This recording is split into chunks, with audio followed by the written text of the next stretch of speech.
The Chicago Bears wrapped up an intense training camp session under the blazing summer sun, and the day brought both excitement and new storylines for fans to follow. One of the biggest highlights came with the long-awaited return of rookie wide receiver Luther Burton. For the first time in over 2 months, Burton suited up and practiced with his teammates after a lingering hamstring injury kept him sidelined during off-season workouts, mini-camp, and OTAs. Burton, the Bears' second-round pick in the 2025 NFL Draft, was one of the most electrifying receivers in college football last season. Known for his explosive speed, dynamic route running, and playmaking ability after the catch, he was drafted to become a key part of Chicago's offensive future alongside franchise quarterback Caleb Williams. Coaches and teammates were thrilled to see him back on the field. Reports out of camp described Burton looking fast and smooth in drills, with no visible limitations from the injury that previously slowed his progress. For a young quarterback like Williams, having another versatile target in the passing game is invaluable, and Burton's return immediately gives the offense more flexibility. Offensive coordinator Ben Johnson recently hinted that Burton's return was coming sooner rather than later. That prediction proved accurate, as the rookie was able to take part in padded practice at just the right time to gain valuable reps against NFL-level defenders. These early padded sessions are crucial for rookies as they adapt to the physicality of the league. Burton's impact isn't limited to the passing game. Special teams coordinator Richard Hightower spoke highly of his ability as a punt returner, calling him a difference maker when the ball is in his hands. Chicago has lacked consistent explosiveness in its return game for years, and Burton could become a weapon in that role as well. The excitement surrounding Burton's return isn't just about what he's already shown in college, but about the potential growth he could have working in tandem with Williams. The two rookies have an opportunity to develop chemistry that could pay dividends for years to come. With veterans like DJ Moore and Keenan Allen already established, Burton adds a new layer of unpredictability to Johnson's offensive scheme. While Burton's return brought joy to fans, the offensive line battle remains one of the most closely watched competitions in camp. Protecting Caleb Williams is the team's top priority, and the fight for the starting left tackle job is shaping up to be a fierce three-man race. Veteran Braxton Jones, returning from off-season ankle surgery, shared reps with rookie Ozzy Trapilo and developing lineman Karen Magaji. Each player took turns running with the first-team offense during different drills, showcasing just how open this battle really is. Trapilo, a massive 6'8" rookie, drew attention with his imposing frame and quick feet. His combination of size and athleticism has impressed coaches early on.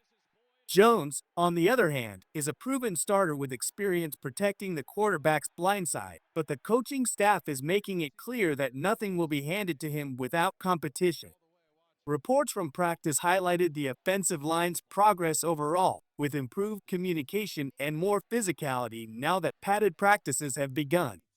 However, there were also a few setbacks. Center Doug Kramer, who had been competing for a key depth role, was sidelined with a minor knee injury and is considered day-to-day.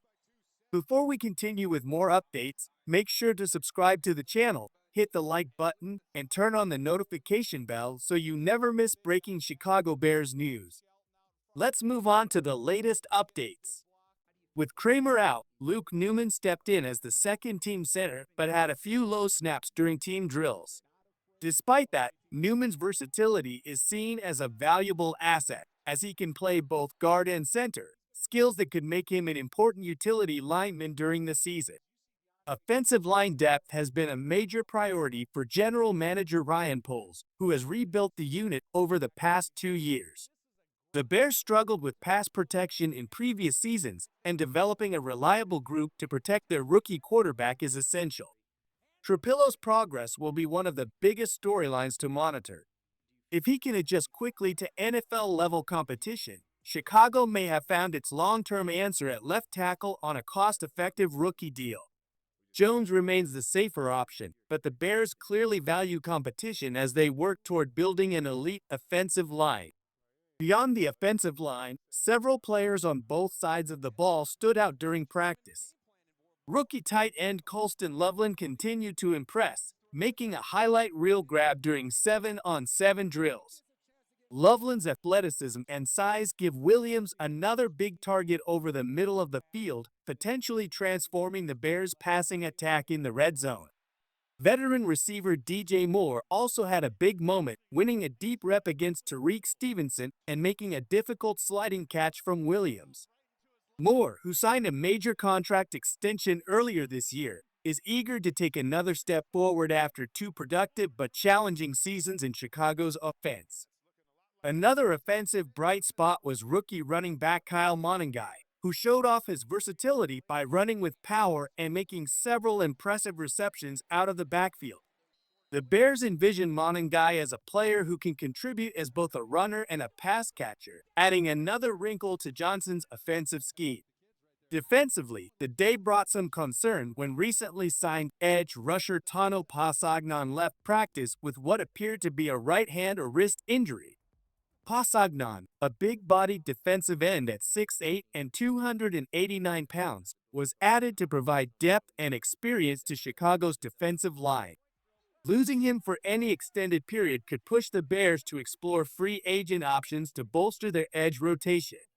Special teams coordinator Richard Hightower also addressed the media, highlighting both Luther Burton and J.P. Richardson as key candidates for punt return duties. With returning contributors like Josh Blackwell, Amen Ogbongbemiga, and Zach Frazier, the Bears' special teams unit appears deeper and more competitive than in recent seasons. The emphasis on special teams might seem secondary, but in close games, field position can be the difference between winning and losing. Having dynamic return options like Burton could give the Bears a much-needed advantage. Training camp is providing Bears fans with plenty of reasons for optimism. The return of Luther Burton gives Caleb Williams another explosive weapon, while the fierce battle at left tackle ensures that the offensive line will be as strong as possible heading into the season.